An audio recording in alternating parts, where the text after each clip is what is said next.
When the pressure comes from other women, being labeled too sensitive can feel especially painful. For many women at work, the pressure to suppress emotions doesn't only come from male colleagues, rigid systems, or outdated leadership norms. Sometimes it comes from other women, and when it does, it can feel confusing, isolating, and deeply discouraging. Being labeled too sensitive by another woman often cuts deeper than external criticism. It challenges an unspoken hope that shared experience will translate into understanding. Instead, it can reinforce the same emotional restrictions women have been navigating for decades, only now enforced laterally rather than from the top down. And here's the important part. This dynamic isn't about weakness, it's about survival strategies colliding. Let's start with an unspoken rule many of us absorb early in our careers. Professionalism equals emotional restraint. Many workplaces claim to value authenticity, yet subtly reward emotional containment. Over time, emotional restraint gets framed as maturity, leadership, and competence, particularly for women. Research in organizational psychology shows that emotional expression is not evaluated equally across genders. Men are often granted a wider emotional range, especially when it comes to anger or assertiveness. Women, on the other hand, are expected to regulate themselves more tightly. In these environments, emotional neutrality becomes a survival strategy rather than a preference. So when a woman names discomfort, frustration, or unfairness, she may be perceived not as honest, but as unprofessional or emotionally indulgent. The phrase, "you're being too sensitive," becomes a form of social regulation. It sends a message. Certain emotions are unwelcome, even when they are reasonable responses to real problems. This is where the pressure to suppress emotions begins, not as weakness, but as adaptation. And when that pressure comes from other women, it often lands even harder. The phrase, "you're being too sensitive," rarely shows up in performance reviews. Instead, it surfaces in side comments and subtle cues. "You're taking this too personally. That's just how leadership works. You have to have thicker skin. You can't let things like that get to you." When these messages come from other women, they carry an extra emotional charge. The implication isn't just that you're wrong, it's that you're failing a shared standard of toughness. Research helps us understand why this happens, and two concepts are especially important here: internalized bias and system justification. Internalized bias occurs when people absorb cultural stereotypes and expectations and then apply them to themselves or others in their group. For women, this can mean unconsciously reinforcing the belief that emotional expression is dangerous, unprofessional, or a sign of incompetence.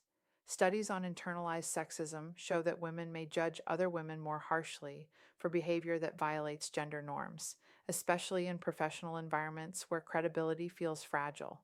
Emotional expression, even when measured and appropriate, can be interpreted as a liability instead of information. Women who have succeeded in male-dominated environments may be especially vulnerable to this pattern. Having learned, often through painful experience, that emotional restraint was rewarded, they may come to see it as the right way to lead.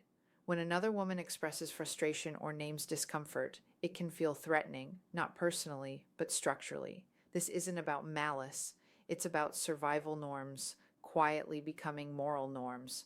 System justification adds another layer. Psychological research shows that people, including those disadvantaged by a system, often defend existing structures because they provide predictability and a sense of order. In the workplace, this means emotionally restrictive cultures can be upheld not only by leaders, but by peers. When a woman points out unfairness, exclusion, or emotional strain, it disrupts the idea that the system is neutral and merit-based. Labeling her as too sensitive reframes the issue as a personal flaw rather than a systemic problem. That reframing restores comfort without requiring change. Over time, women learn that naming discomfort invites judgment, while silence earns acceptance. And that's how emotional suppression becomes normalized. Research on emotion regulation makes an important distinction here. There's a difference between regulating emotions thoughtfully and suppressing them entirely.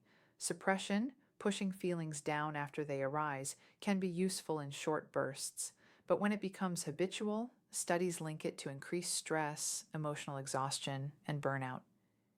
In everyday work life, chronic suppression often looks like smiling through invalidation, staying silent after being interrupted, downplaying exhaustion to avoid seeming incapable, second guessing emotional reactions, and ruminating after meetings about what wasn't said. Women don't suppress emotions because they lack awareness. They suppress emotions because awareness feels unsafe. Being labeled too sensitive is destabilizing because it doesn't just critique behavior. It questions credibility. It implies emotional unreliability. And when that message comes from another woman, it can quietly undermine trust in your own perceptions. Many women begin to wonder, am I overreacting? Should I be tougher? Why does this bother me when it doesn't bother her? This self-doubt is often the most damaging outcome. Instead of evaluating the environment, women evaluate themselves. And here's the irony. Research on emotional intelligence consistently shows that sensitivity, defined as awareness of emotional cues, relational dynamics, and context, is associated with better leadership, stronger decision making, and healthier teams. The problem isn't sensitivity, it's how workplaces define strength. This brings us to a crucial distinction: emotional expression versus emotional responsibility. Expressing emotion does not mean asking others to manage it. Saying, "This feedback feels inconsistent with previous expectations," or "I'm frustrated because the goalposts changed," or "I need clarity to do my job effectively," is not emotional instability. It is professional communication. Women are often accused of being emotional when they are actually being clear. When another woman marks you as too sensitive, having language helps. You don't need to defend your nervous system to earn respect. If someone says, "You're being too sensitive," you might respond, "I don't see this as sensitivity. I see it as addressing something that affects how I work." If you hear, "That's just how things are here," you can say, "I understand that's been the norm. I'm naming it because it impacts effectiveness." If you're told to soften your tone, you might say, "I'm aiming for clarity, not intensity. If there's a specific concern, I'm open to hearing it." And if you notice subtle distancing after you speak up, it's okay to say, "I value working relationships where honesty and respect can coexist." These responses don't escalate, they don't over-explain, and they don't apologize for emotional awareness. At the same time, discernment matters. Not every environment is safe for emotional honesty. If emotional invalidation is isolated and occasional, responding directly may help. If it's repeated and patterned, treat it as data about psychological safety. And if it's tied to power dynamics, protection may matter more than persuasion. Suppressing emotions strategically is not the same as suppressing yourself entirely. Sensitivity, when reframed correctly, is information, not weakness. It means you notice inconsistencies, you detect relational shifts, you respond to misalignment early, you care about impact, not just output. Those are leadership skills. Research on psychological safety shows that teams perform better when concerns are raised early rather than buried. When women suppress emotions to maintain harmony, teams lose valuable data. And finally, it's important to acknowledge that women leaders are not immune to this dynamic. Many are under intense pressure to model emotional restraint. Without intention, that pressure can unintentionally reinforce silence rather than clarity. Changing this doesn't require women to harden. It requires redefining professionalism to include emotional intelligence, rewarding clarity over conformity, and recognizing that emotional awareness is not a liability. When the pressure to suppress emotions comes from other women, it can feel like a betrayal, but more often, it reflects how deeply these norms run. Being labeled "Axe, here's too sensitive" often means you're noticing something others learned to ignore, and noticing is the first step toward change.